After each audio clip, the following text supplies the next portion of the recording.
Good morning, y'all. It's Taylor here with y'all 106.7. Today we are joined by filmmaker Stephen Middleton and singer-songwriter Rob McNurlin. Welcome to y'all 106.7. Thanks for having us. Thank you. We're excited to have you guys. Big time for you right now. You just had a film come out, the documentary From the Cowboy Boot Heel, the musical journey of Rob McNurlin. Who wants to go first and telling me about this? Well, Steve does. thank you so much again. And so I produced this film about the career of this fine human being right here. And it's a tale of woe and success and interesting achievements in life. And it follows Rob's career basically from his earliest days of playing music until really this year, 2025. How does it feel to have a movie made about you? Well, watching it's really surreal. It's I'm humbled and honored, but it's really strange watching a movie about yourself.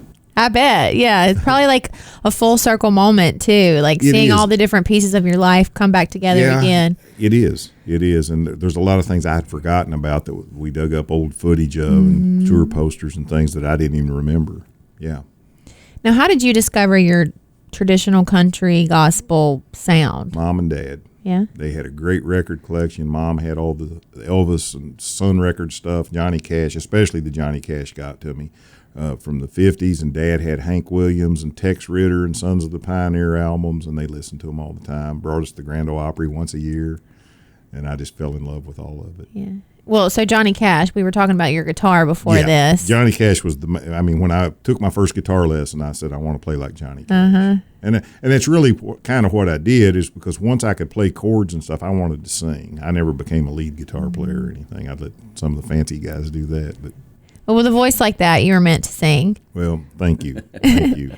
And how did you discover Rob's music? Well, when I was a college student 21 years ago, Rob used to perform in a coffee shop that I worked at, and I would run sound. I'd run sound and make drinks and food all at the same time. And Rob would come in, and we would talk. You know, I wanted to be a songwriter, too, and play harmonica, and Rob did all those things. And he was just the nicest guy. And I worked with a lot of musicians, and some weren't very friendly. And Rob was super friendly.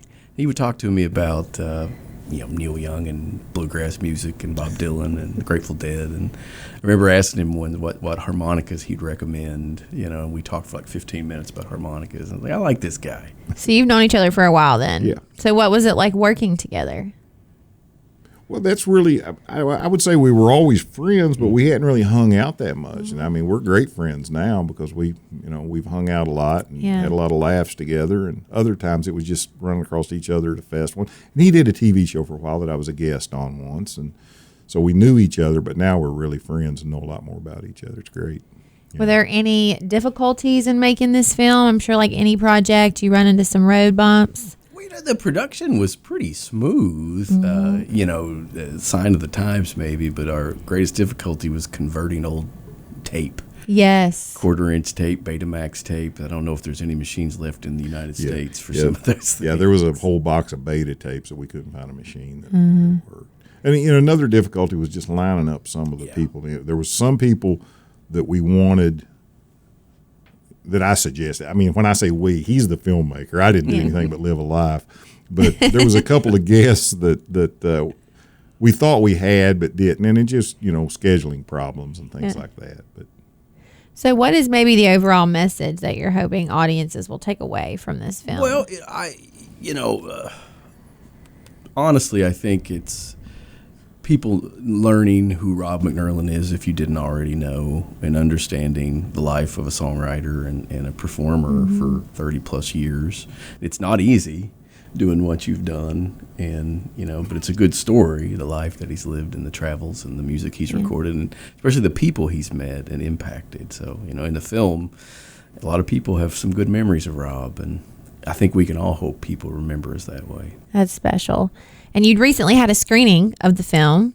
What was it like watching it back for the first time, and what was maybe the audience reaction? You had seen it before. Yeah, he asked me, he said, do you want to see this before the big screen? And I thought, well, yeah, I need to see this because I knew I was going to perform afterwards. Yeah. And you don't want to get all broke up and then have to be on stage. Yeah. So, but I enjoy listening to the audience when they see it, because I kind of know what's coming since I've seen it before. But it's really nice. See if they think the same things as funny that I think's funny. Yeah. Yeah. That's awesome. And you touched on your stories that you have. Tell us about Marty Stewart and your relationship with him. Well, Marty wouldn't remember the first meeting, but there was a place in Canova, West Virginia, Camden Park, that all the country stars used to play. And that's where I first met Marty, but I was just facing the crowd getting a cup or something autographed. But later I was the co-host of the Highway 23 Jamboree at the Paramount Arts Center in Ashland, and he was a guest, and that would probably be the first time he remembers meeting me. Yeah. Yeah.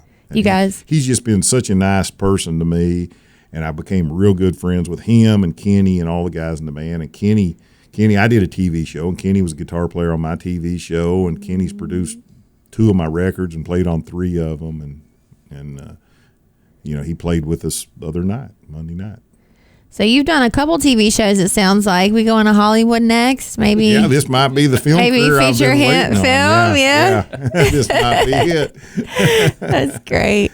And how can people learn about this movie? Get tickets? Is there going to be another screening? How can they stay updated? Well, we would love to do more screenings. Yeah. We've done, I think, 5 total now. Yeah. Tell them. I mean, it's already won some awards, and that's him too. But tell them about the awards. Well, we're very pleased. It won Best Music Film at the Utopia Art House Film Festival in Belfast, Northern Ireland, and it was a featured film at the Tokyo Film Festival about a month ago. And we won the Green Apple, a green glass apple, at the Appalachian Film Festival, which was very cool. And then just last week we won honorable mention at the Athens International. Rob and I thought it was Athens, Ohio, but it was Athens, Greece. So That shows how Country big we boys. dream, Yeah. Well, congratulations. That's you're international superstars now. It's all this guy right here. Yeah. And you're still writing songs? Yeah. Yep. Yep. Where do you pull your inspiration from? Oh, gosh. Used to be, I'd read somewhere that Leon Russell said he would try and sit every day and try to write a song. And I tried that for a long time and realized I was wasting a lot of time. So pretty much now the inspiration just has to completely knock me down before I even pick up the pen. But yeah. It finds you. Yeah. Yes. What does the rest of the year look like for you guys? Well, I hope we can keep it rolling. Yeah. Screenings and talks and who knows. Because of the film, I mean, a lot of festivals are contacting me in other places about playing, so that's picked up, and so that's great.